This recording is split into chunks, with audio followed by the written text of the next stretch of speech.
اصل مقصد تو یہ آپ کو بات سمجھانی، گالی نکالنا یا فتویٰ لگانا یہ کوئی کمال نہیں ہوتا، یہ کوئی کمال نہیں. گالی نکالنا تو کوئی فن نہیں نا بھئی، گالی نکالنا بھی کوئی فن ہے؟ بولو، گالی نکالنا کوئی فن ہے؟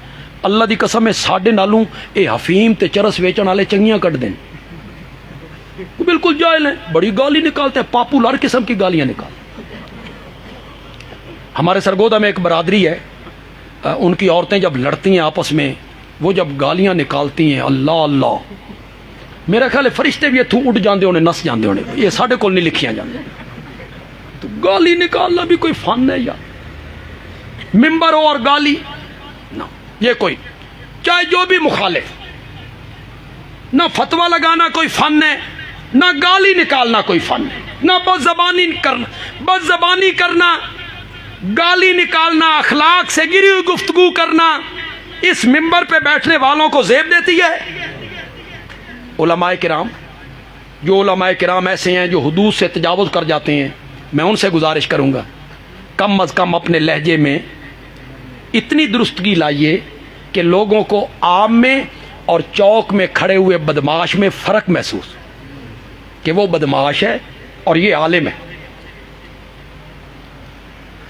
ہمارے بندیال میں نا سرداری نظام ہے، بڑے ملک ہیں، چودھری ہیں، سینکڑوں مربع زمینیں ہیں ان کی. تو شادی ہوتی ہے نا، شادی تو مجرا کراتے ہیں، مجرے میں نٹ منگواتے ہیں لاہور سے، وہ نٹ آتے ہیں، وہ ایک کھیل تماشا ہوتا ہے، میدان لگتا ہے، سارے ملک صوفے وغیرہ لگا کے ارد گرد بیٹھ جاتے ہیں. نٹ میدان میں آئے، انہوں نے جناب مذاق کیے. ایک شادی پہ نا وہ نٹوں نے جب اپنا کام شروع کیا تو ہمارے ایک ملک صاحب تھے، ان کا رنگ تھوڑا سا کالا تھا، ساملے رنگ کے تھے، تو انہوں نے دوسرے بندے سے بات شروع کر، ساتھ والے بندے. نٹ کو محسوس ہوا بھئی ہم تماشا کر رہے ہیں، اپنا فن دکھا رہے ہیں، یہ اپنی گلاں نوں لگے ہوئے. تو وہ بھاگتا ہوا اس ملک کے پاس آیا، اس نے کہا سائیں تساں تا چپ کرو، نہیں تا لوگاں نوں کییں پتہ لگ سی بھئی ساڈے وچ ملک کون ہے تے بھنڈ کون ہے، لوگوں نوں کییں پتہ لگ. علماء کرام اپنے لہجے میں درستگی لائی تاکہ لوگوں کو پتہ چلے کہ شریف آدمیوں کی زبان کیا ہوتی ہے.